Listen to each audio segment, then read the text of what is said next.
slide. That was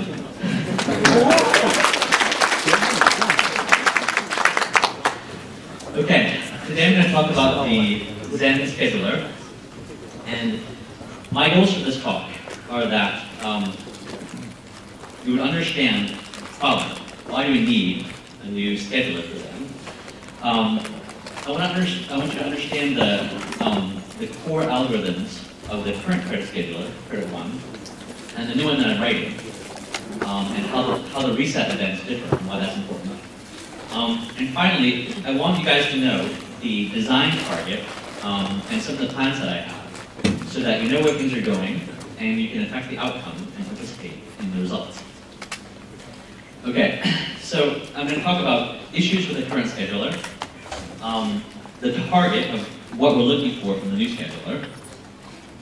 I'm going to talk about some theory, this reset condition that I mentioned. I'm going to explain what that means, how that works in Credit 1, the current scheduler, and how it works in Credit 2, my new scheduler. And then I'm going to talk about future work, plans that I have. I haven't actually finished writing the code yet, but I plan to do it this way. Okay, so what's wrong with the current scheduler? The main problem, its main weaknesses show up when you start to run client workloads, specifically audio and video. So just as an example, I set up a system where I had one VM just playing audio. Okay, so just playing MP3s, nothing else going on, using about 5% of the CPU. And when it's all by itself, it plays just fine, no problem.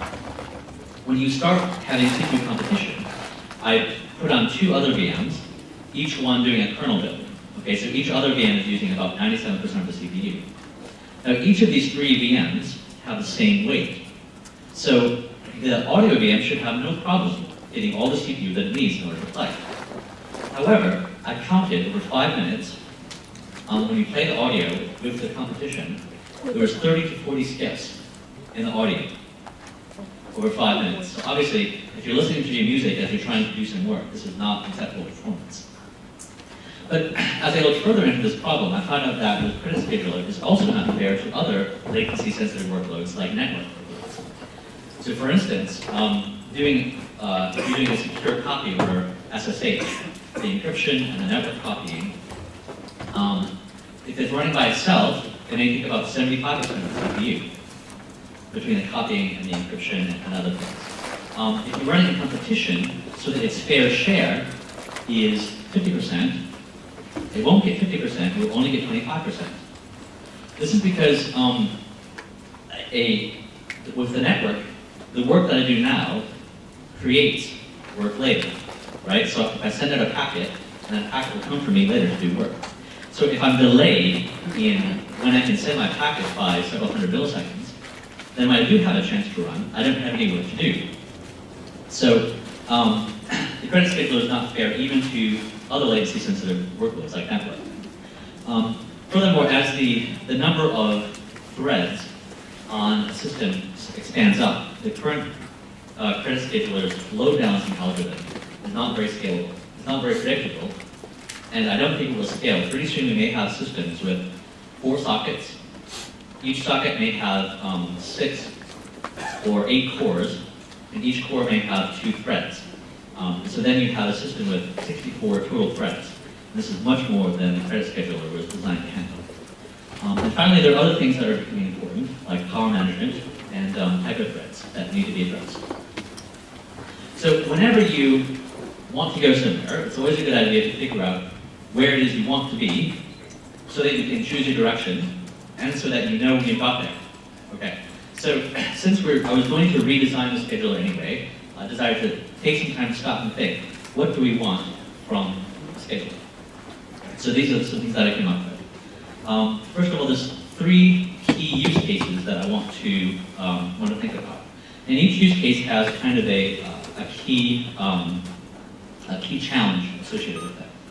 The first is classic server consolidation.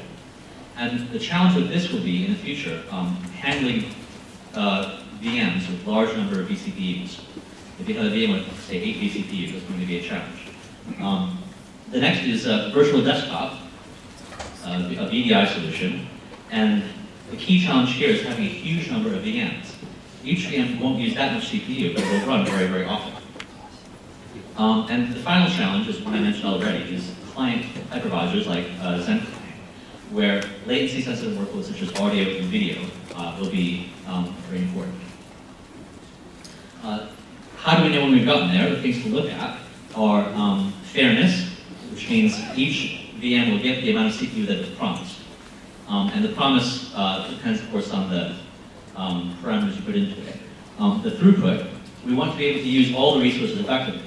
So primarily, this will be talking about cache usage. And finally, we want, as the amount of CPU available to a workload goes down, as much as possible, we want to allow that workload to degrade gracefully. So that instead of having it, okay, it works fine and then cliff, nothing bad, happens. You want it to slowly get worse and worse as the amount of competition decreases. Other issues to address, hyperthreading, where the performance that you get on one thread will depend on what the other thread is doing. Also, power management and NUMA issues. So the interface that I want to have is very similar to the current credit scheduler interface. It will have the rate and the cap, just like before, but it will also have a new interface that called a reservation, which means will be a minimum amount of CPU that you will get. So right now what happens is the amount of CPU you get, that one VM will get, depends on the number of other VMs running in the system and how busy they are. And so you can't predict, as you start more and more VMs, that your VM will have enough CPU to do its workload.